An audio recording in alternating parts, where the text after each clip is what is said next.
As we're just a couple days away from the Giants kicking off preseason football as they'll take on the Buffalo Bills, they've released their depth charts. And there were some things that I thought were surprising, and we got to talk about it on today's show. But if you're ready to watch your Giants play football again this Saturday against the Buffalo Bills, hit that thumbs up icon. Some people say preseason's not real football, but if I get to watch Jaxson Dart play football for the Giants, I'll be seated.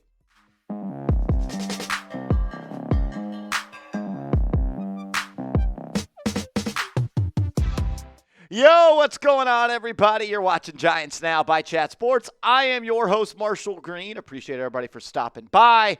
A reaction to the Giants releasing their preseason week 1 depth charts. I'll start with this. These are unofficial depth charts. I get it. That's how they release them. But if you don't think that these matter, you're just wrong. Do they fully paint the picture of what's going on? No. But leave a little bit of a bread trail, crumb trail, whatever you call it, onto what is actually the truth about this team. There are some things I'm surprised about, especially how the Giants listed their cornerback depth chart. We'll talk about that in a second. Let's start with the offense. And my first surprising takeaway is this.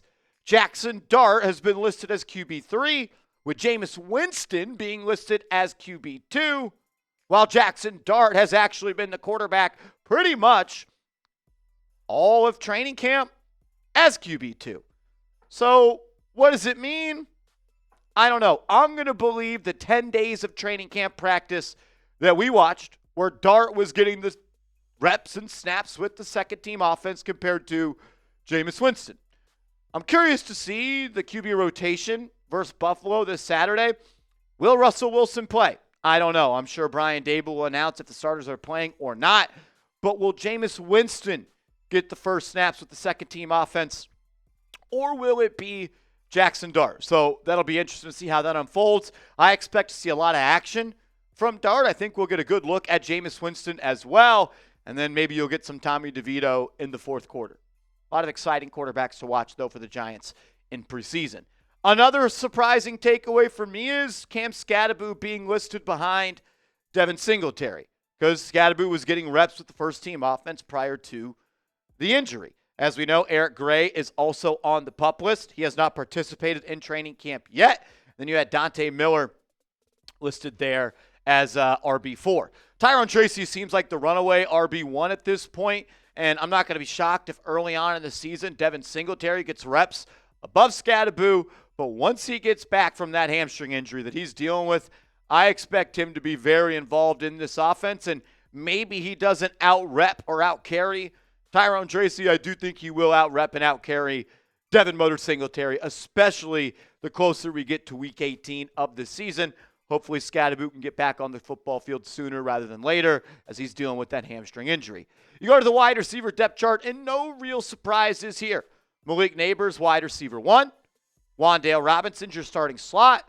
Darius Slayton is wide receiver 2. And then you see Jalen Hyatt as the backup to Slayton, Lil Jordan Humphrey as the backup to Malik Nabers, Amir Smith-Marsette, the backup slot receiver. Then you got guys like Bo Collins.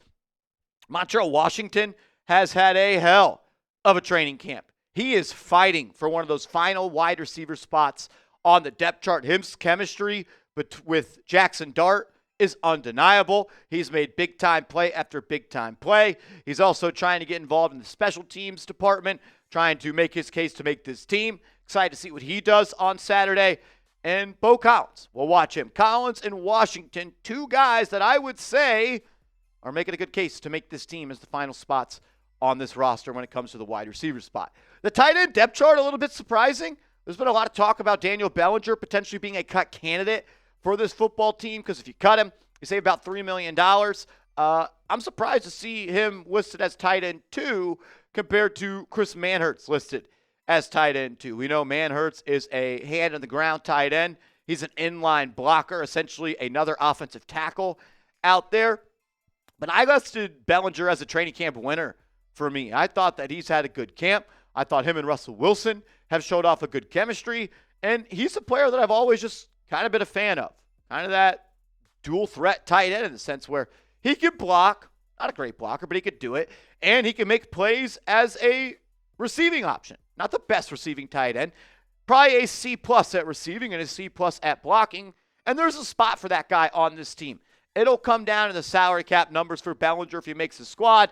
Also, we saw that Thomas Fidone was listed towards the bottom of that depth chart. It was actually Greg Dulcich listed above him. So that was interesting to see as well. We'll see if Dulcich or Fidone make the team or if the Giants keep 3 or 4 tight ends. You go to the offensive line depth chart, and I'll tell you what, it doesn't look nearly as good when Andrew Thomas isn't playing. He is on the PUP list. We'll talk about him in a second. James Hudson listed as that starting left tackle. Runyon at left guard. JMS at center. Greg Van Roten at right guard. And Jermaine Illuminor at right tackle. No surprises there. Couple surprises on the backups. Josh Ezeudu being listed as the second team left tackle. I do not think that is the case. If James Hudson were to get hurt in the preseason game, I think you're going to see Marcus Bowe there. Then you got guys like Aaron Stinney at left guard, Schlottman as the backup center, Evan Neal as the second string right guard. Interested to see how much he is going to be used in the preseason game. He's got every opportunity to win that job and be a starter on this team. Then you got Stone Forsythe as the third string right tackle, Kubis backing up Evan Neal, and you have a backup Jay Williams as well. Andrew Thomas has not practiced at training camp yet, still working back from that foot injury, the Liz Frank surgery that caused him to miss the final, what did he play, 4 games, 5 games last year? The final 12 or 13 weeks of last season. Still on the PUP list, but we've seen him at training camp practice, working on the side, trying to just get closer and closer and hopefully be ready for week 1. Good stuff there. I think they're going to continue to take it slow with him. Maybe he's elevated from the PUP list right before the regular season starts. I'm still holding out hope he'll be ready for week 1, and it sounds like that might be the case, but TBD on that. If we get an update on Andrew Thomas, we'll make a video. That's why you subscribe. Also, you should be subscribed because football's back. And when football's back, we are live on this channel. We go live on the channel for every single Giants game day, including preseason. And we'll be live at noon Eastern time on Saturday, an hour before kickoff, breaking it down. We'll have a tailgate special. We'll do live play-by-play, and we'll do an immediate reaction after the video talking about winners and losers, stock up, stock down, all that cool stuff. So subscribe and turn those notifications on. And make sure you're taking advantage of our deal. This shirt, this Giants Nike t-shirt, it's on sale. It was once 50% off, but you snooze, you lose. That deal is gone. But I called my people up. I was like, the people love the shirt. It's still on sale. It was $40. Now it's $32. Get your shirt today, chatsports.com/Giants sale. Because I love you and we care about you. I'll make sure that link is clickable down in the comments and description of today's show. Let's start on the defensive side of the ball. Having Kayvon Thibodeaux listed as a starter over Abdul Carter, I don't necessarily think it means anything, but I do think it is a little bit noteworthy. And it's also weird to just not see Abdul Carter as a starter on this team. I think they're going to find a way to get all those guys as many reps as possible in the regular season. In the preseason, kind of curious to see how they go about it. I don't really need to see Brian Burns in the preseason. And to be honest, I don't really need to see Abdul Carter or Kayvon Thibodeaux, but this is the defensive line depth chart for the New York Giants. Kayvon Thibodeaux, the starting defensive end. Dexter Lawrence, the starting nose tackle. Raheem Nunez-Roches getting that D-tackle starting job over Roy Robertson-Harris. The Giants paid Robertson-Harris $5 million this offseason, a little bit more than what they gave Raheem Nunez-Roches, Nacho. So that's interesting there. You got Abdul Carter backing up Brian Burns, Tom and Fox there as well. Darius Alexander, the third string defensive tackle. Elijah Chapman, the second string nose tackle. A little bit small, in my opinion, to play there. He's a good pass rusher from that spot. You got DJ Davidson at nose tackle, and you also still got Riley, Durden, Ledbetter, and Garcia. Haven't heard a lot about Jeremiah Ledbetter in training camp so far. I think he's one of the better run-stuffing defensive tackles that the Giants have. Maybe he'll be able to show off that ability in the preseason. But yeah, I still think DT2 is up for grabs. That is not written in Sharpie. That's Nacho's job. It could still be Robertson-Harris. It could still be Ledbetter. It could still be Alexander. So a lot of work still to be done on the defensive line depth chart for the Giants, especially at defensive tackle number 2. Let's go to the inside linebacker room when it comes to the depth chart for the Giants. No surprise here with the starters, Bobby Okereke and Micah McFadden.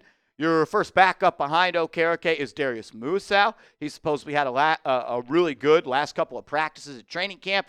Then you got Demetrius Flanagan-Fowles backing him up. You got C.J. Board right behind Micah McFadden. Deontay Johnson, I'm keeping my eyes on number 54 in the preseason. He played really good last year, had some injuries pop up, kind of derailed his shot to make this football team. And you got KJ Cloyd also, so no real surprises here. Maybe the biggest surprise of any depth chart listings the Giants made was them being cowards. The fact that they listed their CB2 as Deonte Banks or Cordell Flott, have some juice, man. Come on. I understand it's a position battle, but kind of weak, in my opinion. And it tells me that job is still up for grabs. Paulson Adebo, CB1, no surprise there. This job will be won in the preseason. I think Deonte Banks is going to win it. I think they're going to give him every opportunity to win it. He's a first-round pick. That's what they do. But I do like Cordell Flott. I have always. Still remember that pass breakup on KJ Osborne. Producer Seeps loves it when I remind him of that in the playoffs. But, yeah, that's going to come down to competition. Drew Phillips, you're starting slot, starting nickel. Nick Jones, summer of Nick Jones, shout out to him. He had that pick 6 off of Jaxson Dart, had a couple of sacks in training camp, blitzing off the edge as well.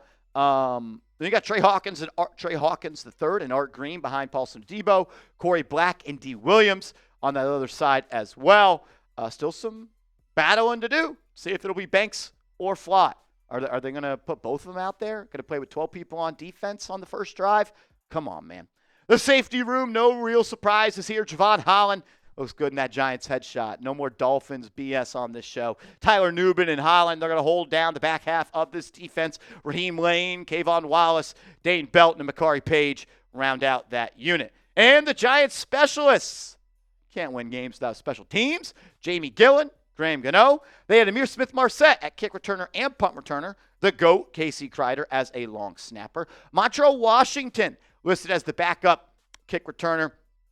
He's going to be able to try to show his ability to – it would actually be Montrell Washington as the punt returner, and it'll be D. Williams as the kick returner, so apologies for that. And then you have Tyrone Tracy as a backup kick returner as well. I don't need to see Tyrone Tracy there. Last thing we need is him getting hurt there. I'm getting a Dory Jackson flashbacks. But it'll be Amir Smith-Marsette job, and potentially Gunnar Olszewski will have a chance to do it. Dalen Cambry was also listed as well with Jordan Bly, but it's ISM. That's his job. That's how he's going to make this football team.